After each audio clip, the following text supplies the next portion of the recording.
No, mi muchas gracias. ¿Me escuchan? Buenos días, Ay, qué pena con profesora. ustedes. Gracias por colaborarme. No sé qué pasó hoy. Estaba bloqueadísimo este computador.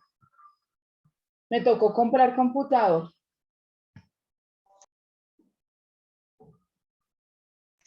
Hola, profe, buenos días. Gracias, Jessica, Michelle, Ana, Jenny, Nicole.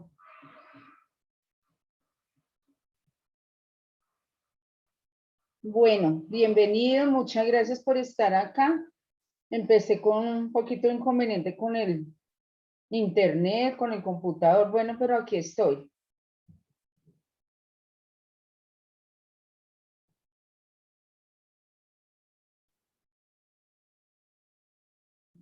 Bueno,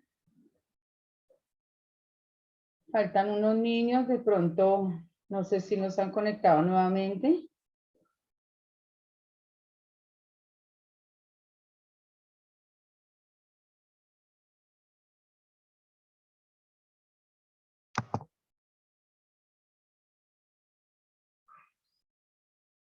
Les damos a ellos también unos minuticos.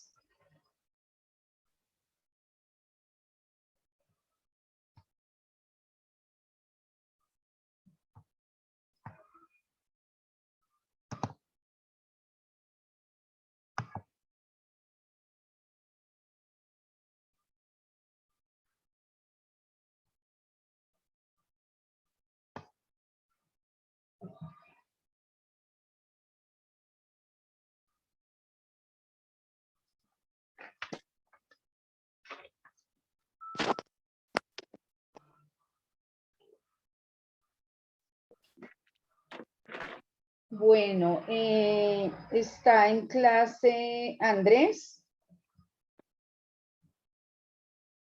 Andrés.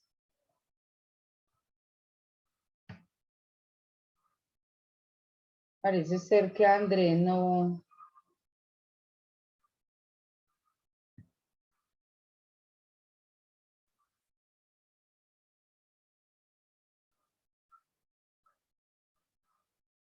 Bueno, bienvenido, muchas gracias por estar aquí. Iniciamos nuestra clase de hoy. Antes de continuar con el tema de insuperable coacción ajena, octavo numeral del artículo 32. Quiero que hagamos ustedes ya pueden analizar de pronto qué hace la fiscalía, que es la que tiene la carga de la prueba, y ahí ya entran ustedes como auxiliares. Porque hay una parte que es el inciso final del artículo sexto, legítima defensa.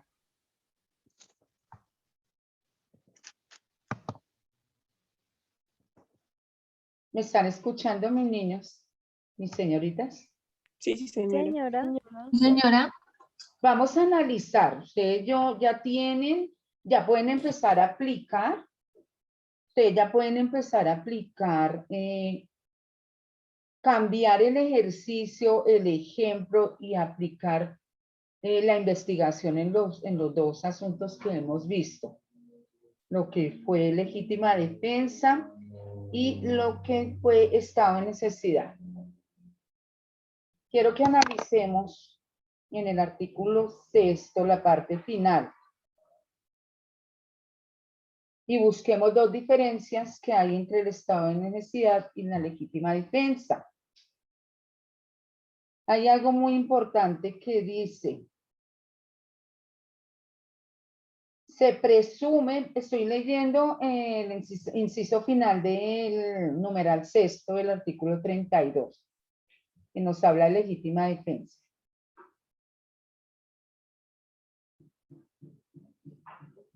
Nicolás, sí, pero Nicolás, ¿de qué tema le corresponde?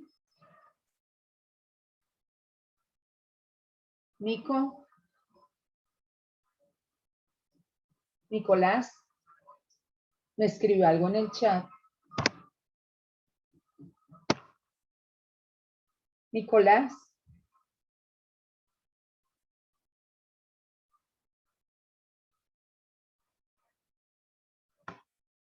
No sabe cuál es su tema, Nicolás, no le dimos. Nicolás fue quien ingresó ayer, ¿cierto, Nico? Active un poquito su audio.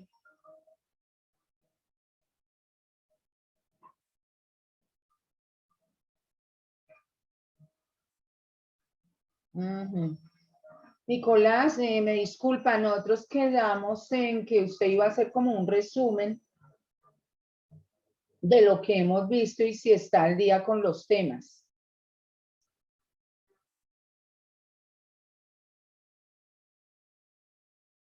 Bueno, le vamos a dar a Nicolás unos minuticos. ¿Están de acuerdo, mis niñas? Sí, señora, tranquila. Sí, ¿Están señora. de acuerdo, Aileen, María Fernanda, Ana, Jenny, Angie, Alejandra? Sí, Aileen, señora. vamos a Nicolás unos minuticos. Él nos quiere como poner en contexto, ponerlo en contexto con él de las clases, ya que por alguna situación no pudo asistir, sino que inició ayer.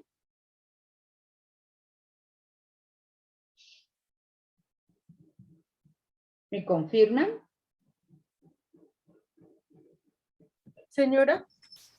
¿Me confirman si están de acuerdo y le damos unos minuticos a Nicolás, quien por alguna situación pudo asistir a clases desde ayer? Y nos, Sí, claro, profe, no hay problema. Sí, señora.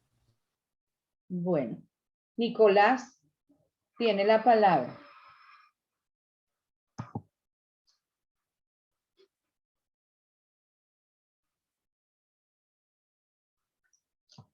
Ya lo le admití nuevamente, Nicolás.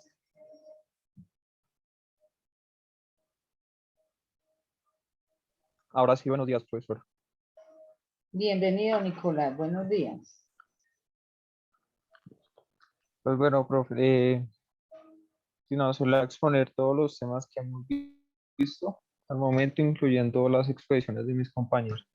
Entonces empezamos con lo básico, que es el término del delito, que básicamente son acciones que dan lugar a un castigo penal, por el cual el acusado será investigado y luego enjuiciado. Dentro de eso aparece la Ley 599 del 2000, que expide el Código Penal colombiano, señala las normas rectoras, principios y características generales del sistema penal colombiano, determina las conductas punibles particulares, indica los bienes jurídicos tutelados y las clasificaciones de los delitos. Luego aparece la Ley 1564 del 2012, que son las disposiciones generales, que son el objeto, acceso a la justicia, proceso oral y por audiencias, igualdad de las partes, concentración y mediación, legalidad, instancias, gratuidad, interpretación de las normas procesales, vacíos y deficiencias del código, observancia de normas procesales, debido proceso. Luego vimos las etapas de juicio. Entre eso está la fase de indagación, que conjunta la noticia criminal, inicia la fase de indagación donde la policía judicial recolecta y asegura todos los elementos probatorios y evidencias físicas para la determinación de la existencia de un hecho que tiene ciertas características de un delito e identifica al o a los presuntos autores con sus respectivos datos de ubicación. Luego sigue la fase de investigación, que seguidamente la fase de indagación preliminar. Se encuentra la etapa investigativa, donde se encuentra la formulación de imputación. La policía judicial, bajo la dirección del fiscal, se encarga de complementar los elementos materiales probatorios y evidencia física recogidos durante la fase anterior, con la finalidad de contar con el mejor conocimiento de los hechos y fortalecer la teoría del caso. Y luego viene la fase del juicio, que es la etapa de juzgamiento, que con base a la documentación de elementos materiales probatorios y evidencia física recaudada, se determina la responsabilidad penal del procesado. Y esta etapa consta de las siguientes fases, que es la audiencia de preparación de acusación, la audiencia preparatoria, la audiencia de juicio oral, la audiencia de reparación integral y la audiencia de individualización de la pena. Luego vimos porque no se da por terminado un proceso y hay varios motivos. Estos son, no hay suficiente carga probatoria. En el momento del llamado al imputado, en la audiencia, si el imputado acepta cargos, la pena se baja al 50%. En caso de violación a menor de 14 años, no hay acuerdo de conciliación, pero se puede rebajar la pena. De acuerdos, que estos son convenios sobre los términos de la imputación, la aceptación total o parcial de los cargos o diferente tipificación de la conducta. Y está la preclusión, que se configura en varios supuestos como la caducidad o la pérdida de la oportunidad de ejercer alguna acción procesal. Luego está la estructura del derecho penal, que están los hechos, que para que haya un hecho tiene que haber un delito. Y los requisitos son que tiene que tener tipicidad, es la cual está estipulada en el artículo 10 de la ley 599 del 2000. Tiene que ser también antijurídica, que se lesione o que se ponga en riesgo bien jurídico a tu lado. Y la culpabilidad, que es una pena con conducta realizada con dolo. Después aparecen los jueces de control de garantías, que se hace la audiencia de imputación de cargos, la formulación de acusación e implementación, y la imposición de medidas de aseguramiento. Y ese es el que previene que el delincuente siga haciendo daño si es un peligro para la sociedad. Luego está el juez de conocimiento, que es el que determina la responsabilidad del sujeto, si es culpable o no. Y también le corresponde hacer la audiencia preparatoria. Descubran y fijen todas las pruebas que se harán valer en el juicio. Y en el juicio oral, dan su testimonio junto a las pruebas y evidencias para intentar buscar contradicciones. Y por último está el juez de ejecución de pena y medida de aseguramiento, al cual le corresponde la administración de la pena cuando éste está condenado y le toca calcular la pena. Para esto se basan preguntas como si tiene antecedentes, como es su entorno social o si él tiene alguna profesión. Y está la libertad condicional, que son 3/5 partes de la pena por arraigo familiar y social y por un comportamiento excepcional. Después está el procedimiento abreviado, que determina otra estructura del derecho penal, los cuales incluye la audiencia preliminar, legitimización de la captura, si no hay audiencia de imputación, si se entrega y reemplaza la audiencia de imputación, también la audiencia de acusación y captura se asumen una sola y no por aparte. La audiencia concentrada, que en esta la acusación y la preparatoria se unen, y en la aceptación de cargos, que es la formulación de imputación preparatoria del juicio oral. Y por último, aceptar cargos, que es escrito de acusación, audiencia concentrada y juicio oral. Después vieron lo que es modalidad de la conducta punible. Como primero está el dolo, y este se divide en tres, que es el directo, indirecto y el eventual.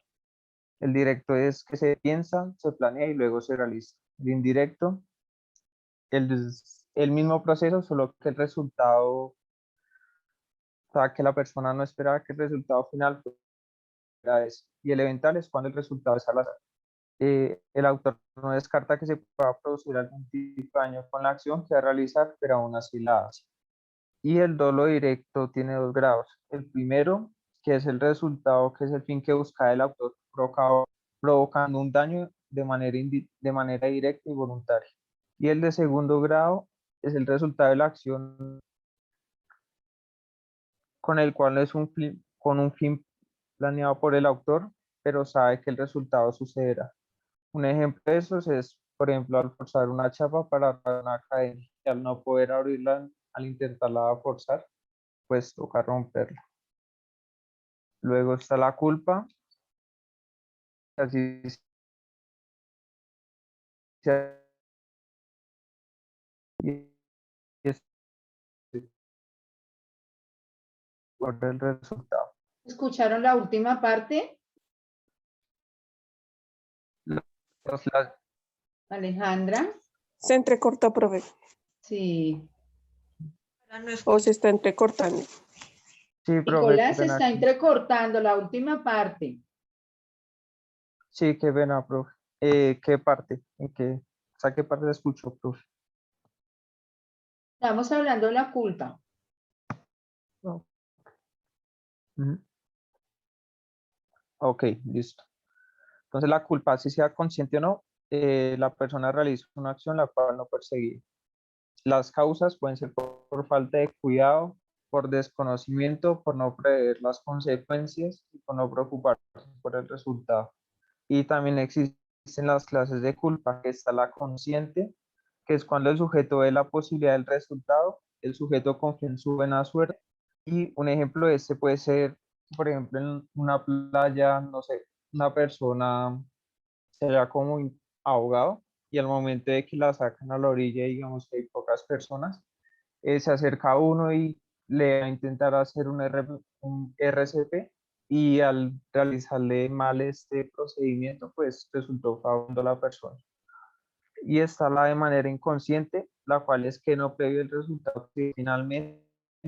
Y un ejemplo puede ser que un auto iba por la calle y cuando pasan dos personas, el conductor se queda sin frenos y los atropella. Después, el tema de antijuridicidad, que es un delito que no encaja en el tipo penal, ya que cumple con lo que el legislador dice que está mal.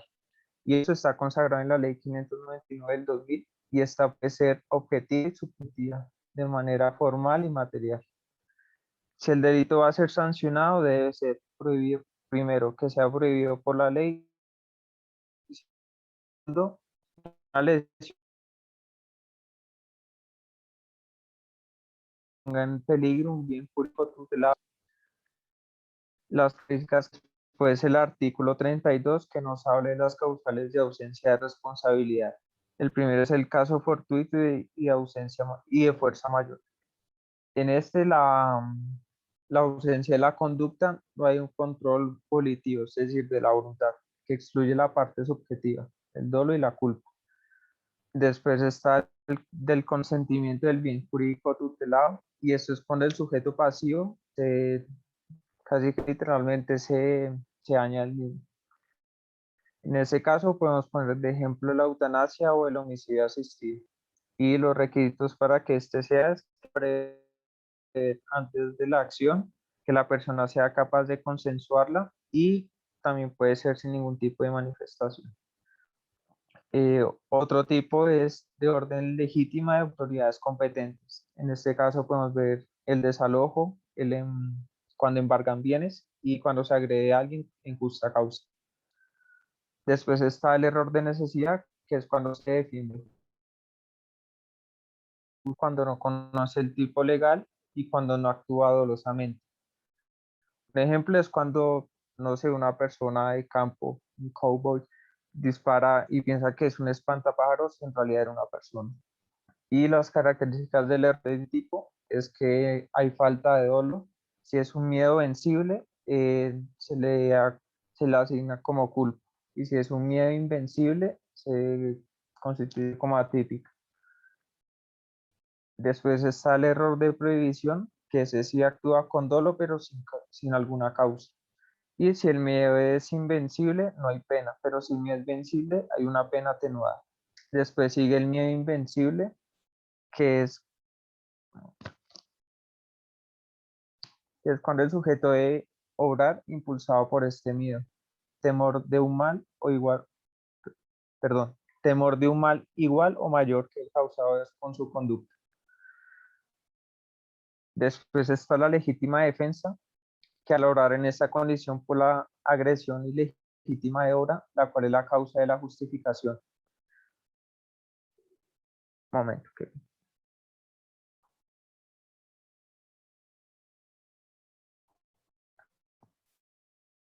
¿Hasta ahí, Nico?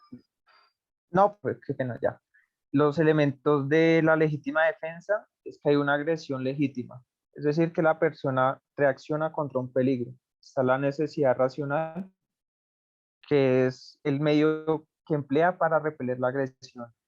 Está la falta de provocación, que es cuando la persona no provoca al agresor para que se haga el acto. Y están los bienes defendidos, que es la vida más bienes. También está el estado de necesidad, que es cuando se obra por la necesidad de proteger un derecho propio o ajeno. de un peligro actual inminente o inevitable. Se defiende de una agresión jurídica y realiza una acción para proteger un bien jurídico tutelado. Para eso existe la necesidad de supervivencia, que primero va mi bien jurídico tutelado en medio de una eventualidad adversa fuera de mi control. Que el daño no sea evitable tras una valoración de la situación, se obliga a actuar así por no tener más opciones a su alcance. La magnitud que la conducta que realiza el autor debe ser adecuada a la magnitud del peligro. Y es de defender mis propios intereses, es decir, mi vida. Y un ejemplo es cuando un médico que practica el aborto terapéutico para salvar la vida de una madre. Hasta ahí, profe. Bueno, muchachos, ustedes no pueden pedir más repaso para el examen de mañana. Muy bien, Nicolás. Lo quiero felicitar porque pues está al día en los temas que hemos visto hasta hoy y ese es el repaso para mañana. ¿Qué opina Anita? Cruzó toda la frontera, Nicolás, ¿cierto? La verdad sí me parece un muy buen resumen, me parece que ya está al día en nuestros temas y creo que lo más importante es que considero que los comprendió y ya sabe sobre ellos. Muy bien, así es, Nicolás. Lo felicito, muchas gracias. Entonces, ese es el resumen fuera de que está al día. Los puso a ustedes al día y así van a ser las preguntas, tal cual como hizo ese resumen Nicolás.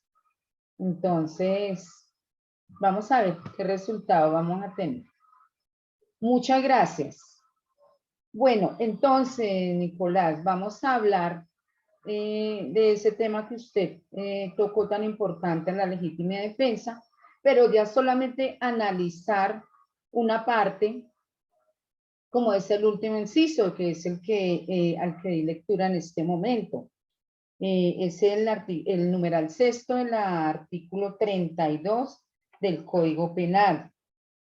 Decía, se presume, ya para que ustedes analicen, se presume la legítima defensa en quien rechaza al extraño que indebidamente intenta penetrar o haya penetrado en su habitación o dependencias inmediatas.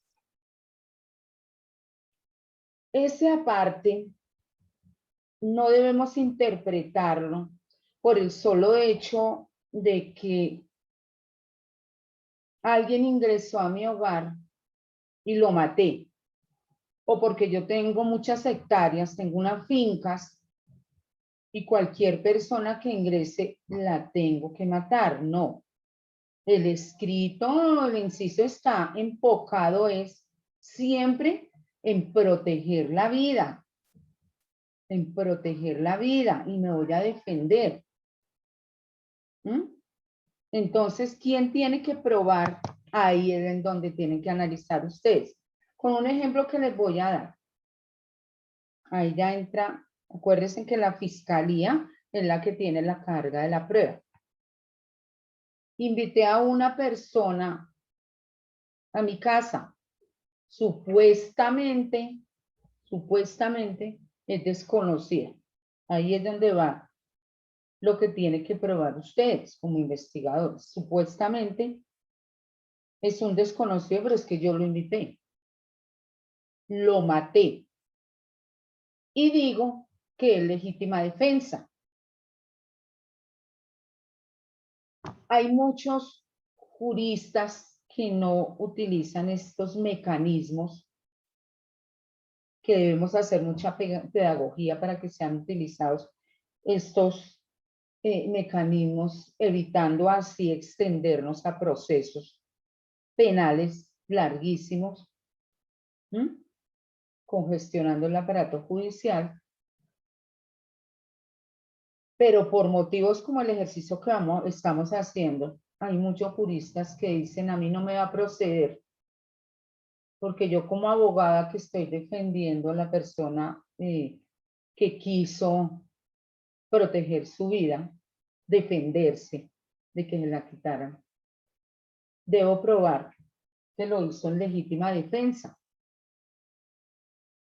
Hay muchos jueces que no los aplican porque se pueden presentar situaciones como el ejercicio que vamos a plantear. Entonces, yo lo invité, supuestamente, es un desconocido, pero yo lo invité, lo maté y digo, él ingresó a mi hogar, a mi habitación, me defendí y lo maté en legítima defensa. ¿Quién tendría que probar lo contrario si quiere que se aplique una pena?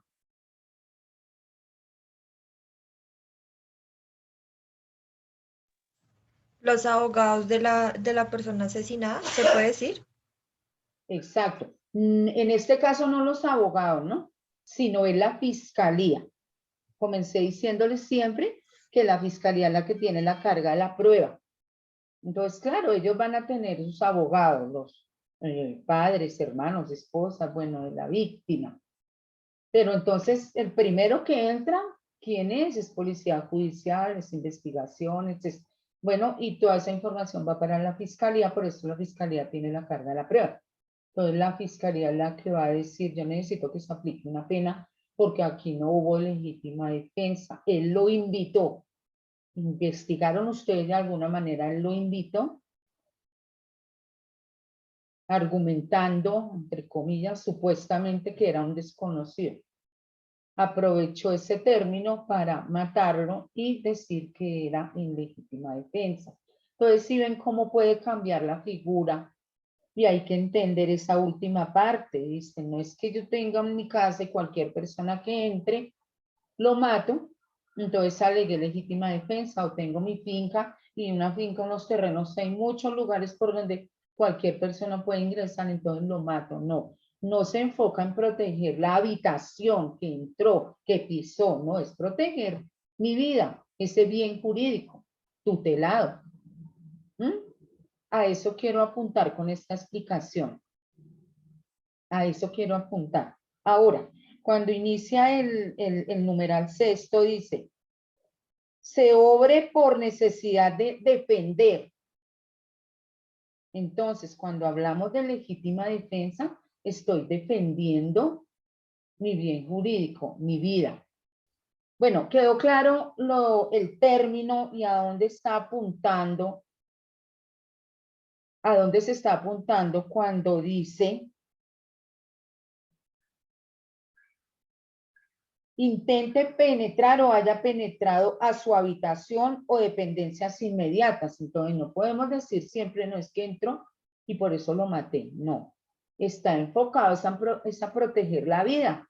Entonces no siempre puedo alegar legítima defensa porque es que tengo rabia con ese vecino que tiene unos árboles frutales muy lindos y a mí, pues no sé, mis tierras están muy contaminadas, sino entonces ese señor me está perjudicando porque bueno, entonces ya se formó un problema personal y de pronto el señor por algún motivo, algunos frutos cayeron, él ingresó para levantarlos, entonces lo maté. ¿Es legítima defensa? Estamos enfocándonos bien en lo que nos quiere decir el legislador cuando dice en esa parte, ingrese o penetre a mi lugar de habitación, porque está protegiendo la vida, no el terreno, no el piso, no el apartamento. Quedó claro y ahí es en donde tiene que entrar la fiscalía a decir, tiene que aplicarse una pena y voy a probar que no fue en legítima defensa. Porque muchas veces están invocando legítima defensa, entonces no es aplicativo a eso cuando conozcan el asunto. Toca tener cuidado. ¿Alguna pregunta? ¿Quedó claro ese punto? Sí, señora. Bueno, Señora. ahora vamos a relacionar el numeral sexto con el numeral séptimo, que fue el que vimos ayer. Ojo cómo comienza el sexto. Ojo. Se obre por necesidad de defender un derecho propio. Séptimo, ¿cómo inicia? se obre por la necesidad de proteger un derecho. ¿Mm? Entonces esa sería una pregunta de parcial. Dígame la diferencia que existe entre legítima defensa y estado de necesidad. En el uno se obra para defender un derecho. En el estado de necesidad se obra para proteger mi derecho a vivir. Profe, Y qué el- pena intervenir. Lo que pasa es que yo no sé si usted se acuerda que ayer nosotros pues yo no expuse con mi compañera debido a que mi compañera se encontraba hospitalizada, pero pues no sé si usted nos permite exponer eh, nuestra exposición. ¿Cuál era su tema, mi niña? Miedo insuperable. No, es que no hemos llegado a miedo insuperable. Nosotros Ah, ok. dijimos que respetábamos. No, hoy inicia insuperable coacción ajena y miedo insuperable. Sino que Ok. quiero dejar claro para que ustedes ya comiencen a relacionar lo uno con lo otro e identificarle el momento en que ustedes como investigadores van a entrar ahí. Entonces ya vimos ayer, para ponerla al tanto, ya sus compañeras expusieron el tema de estado de necesidad. Ya su compañero nos hizo un resumen de todo lo que hemos visto y estoy relacionando los dos numerales. En el momento de una investigación a ustedes, cómo les va a tocar analizar las situaciones. ¿Mm?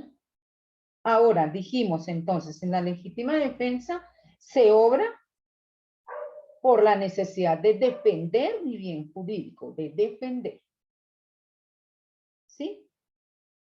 Y en el séptimo se obre por la necesidad de proteger ese derecho propio que tengo, proteger mi vida.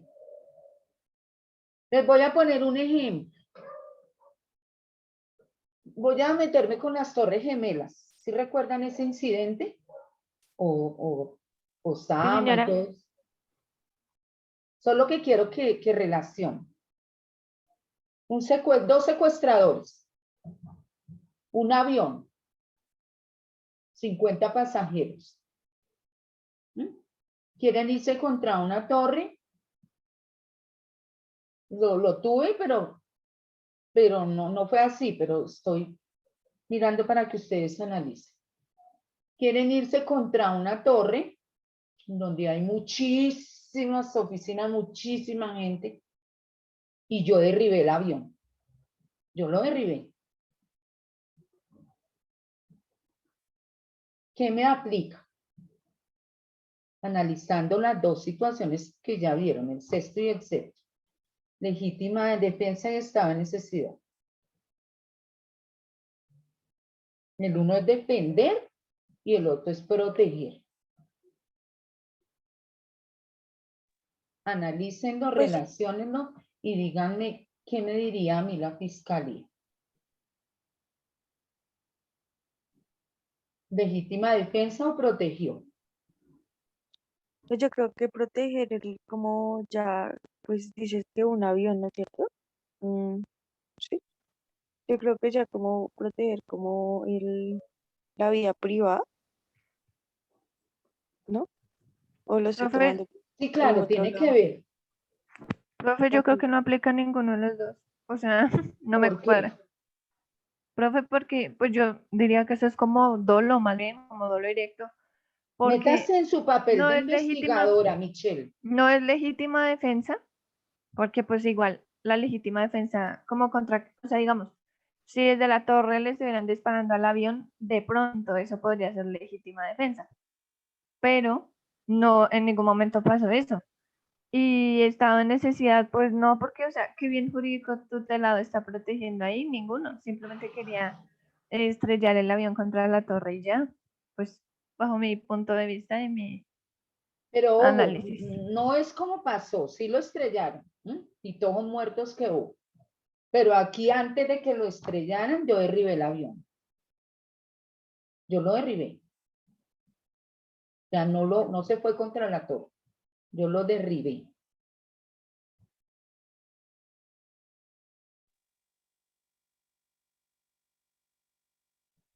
No alcancé a ver lo que me dijo Camilo. Camilo. Entonces, una torre, unas torres donde hay 500, 1000, 2000 personas. Pues derribó el avión con dentro, o sea, derribó el avión con él dentro, o sea, con las personas dentro del avión y él también, pero protegió a los que estaban en la torre. Él no está dentro del avión. Yo no estoy dentro del avión. Yo derribé el avión. Ah, no, No entonces estoy mató a dentro los del que estaban avión. dentro del avión. Yo no estoy. Por eso es que me va a decir la fiscalía. Yo no morí. Ahí estoy. Aquí con ustedes diciendo. Pero pues digamos, él no puede decir como, bueno, es que yo derribé el avión porque venía a chocarse con el edificio. Sería como salvar primero mi vida que la vida de otra persona. Como tú decías que prima es la vida de uno en ese tipo de situaciones más que la vida de otra persona. Pues yo creo que en ese caso, pues él pues estaba salvando su vida, ¿no? Sería legítima defensa. Profe, yo tengo No, una, no, Daniela, si está salvando tu vida sería estado de necesidad. Ah, ok, perdón. Estaba yo en tengo una duda. Y a mí, como investigadora, ¿qué me garantiza que realmente sí se iban a estrellar contra el edificio y no porque me dio la gana de tumbarlo? Entonces, miren. Un avión, 2 secuestradores, 50 pasajeros. Intenta irse contra un edificio donde hay 1000, 2000, 3000 personas. Niños, viejos, ancianos, jóvenes, bueno, mujeres. Lo derribé. Mi defensa, mi abogado.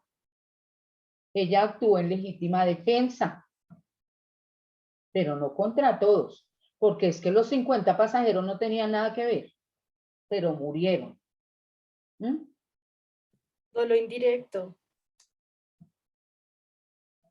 Ojo, sí, bien, bien, Aileen, a eso quiero que lleguen ustedes ya a aplicar todo lo que hemos visto, todo eso. Sin embargo, estoy enfocada en los dos numerales, séptimo y el sexto. Legítima defensa y estado de necesidad. Entonces, legítima defensa contra los 2 secuestradores. Contra esos 2, legítima defensa. Esos murieron.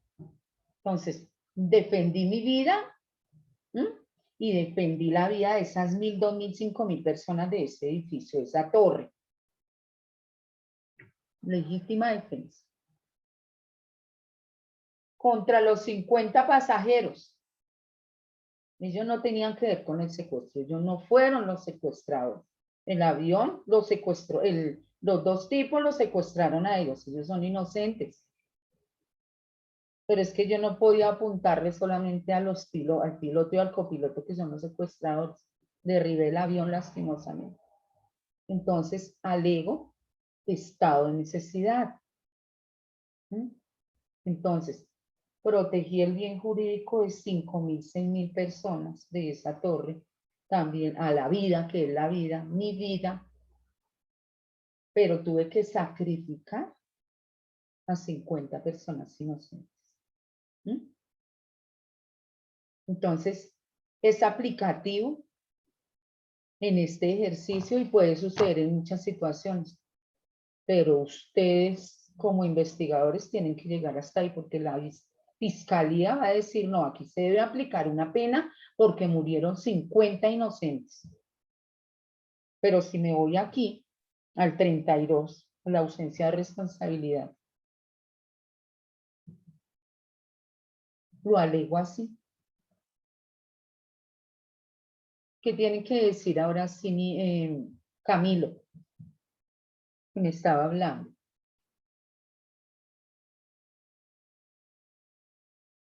Entonces, por eso les decía en el sexto, en legítima defensa, se obra por necesidad de defender.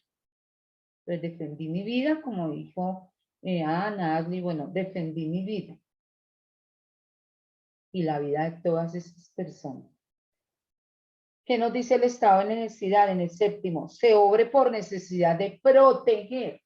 Entonces, protegí a todas esas personas, pero tuve que sacrificar a 50 inocentes. Así lo tendrá que demostrar mi defensa. Y en la fiscalía pues se irá porque la fiscalía siempre debe y quiere tener la carga de la prueba y siempre va a buscar una pena. Siempre va a buscar, la fiscalía no me va a defender a mí, va a defender a las víctimas. Siempre ustedes van a estar ahí, sea legítima defensa, sea estado de necesidad y los que vienen. Bueno, ahí quería apuntar. Dejé dudas, sembré dudas.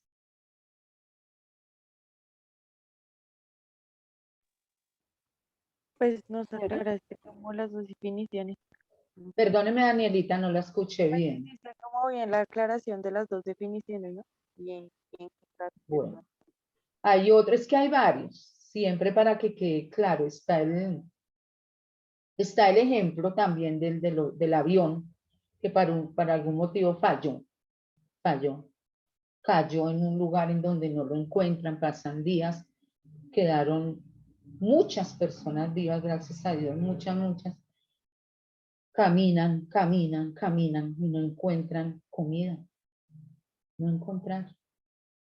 Eso sucedió, creo, por allá en un Nevado, por allá sucedió, pero el ejemplo aplica. Deciden entre todos, deciden coger al más gordito, al más menudito. Entonces aquí está nuestra salvación. Votamos entre todos porque nos toca matarlo a él para salvar nuestra vida. Entonces, ¿qué aplica? ¿Qué aplica ahí? ¿Qué numeral? Así podría preguntarles en el parcial. Profe, pues yo creería que sería el séptimo estado de necesidad. Muy bien, estado de necesidad. Pero hay algo que la fiscalía puede decirme o decirnos. Ustedes no pueden, o sea, mentalmente, psicológicamente, analíticamente, nunca se debe jugar con la persona.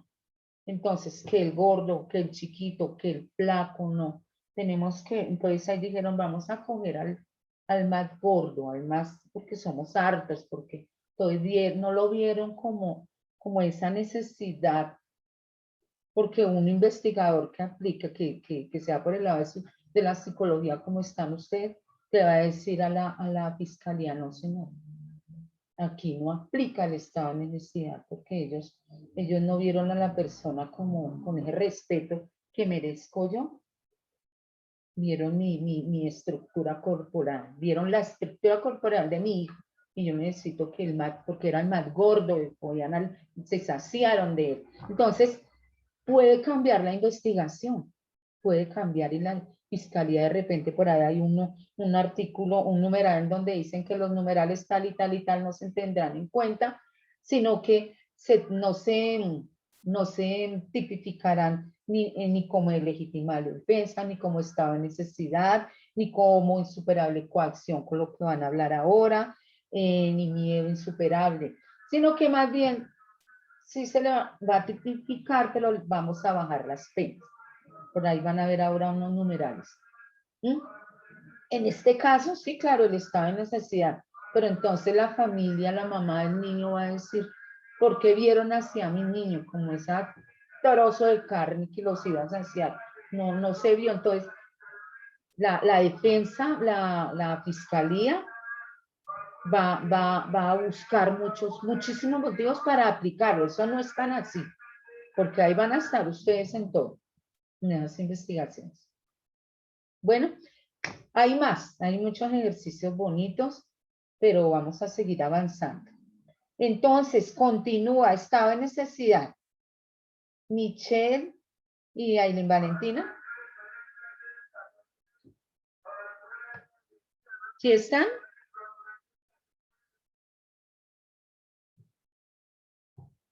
Perdón, insuperable coacción ajena. Andrés Andrade. Andrés, no Andrés, está. yo vi ahora a Camilo Andrés. Es que se llama Camilo O Andrés, Felipe Andrade. ¿Usted va a hablar de insuperable coacción ajena? Sí, señora. Bueno, ¿estamos listos, Felipe? Profe, Porque ¿me quiero que permite? se le está entrecortando muchísimo. Felipe.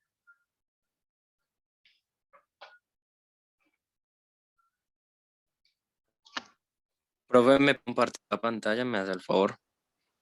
Sí, señor.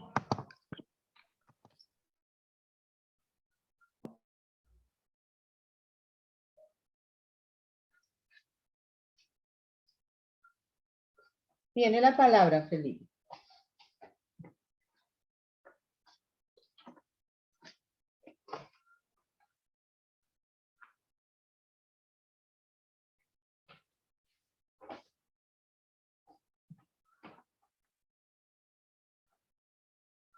Felipe.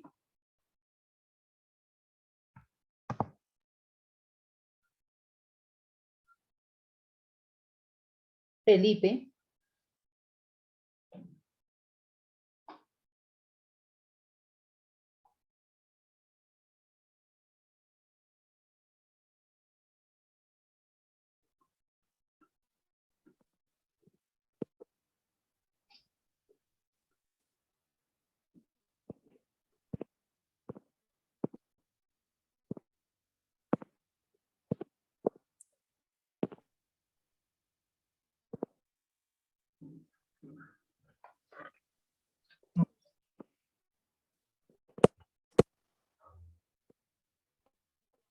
¿Ya ven la presentación? No, todavía no. Ya. Buenos días, hoy les voy a hablar de la insuperable coacción ajena. Ante todo, la insuperable coacción ajena es una causal de responsabilidad, la cual se encuentra tipificada en la Ley 599 del 2000, artículo 32, a medio de abandono afectando a la persona en el físico y emocionalmente. Ejemplo, cuando una persona otra a que éste ocasione o realice una acción con otro. Encontramos las tres condiciones.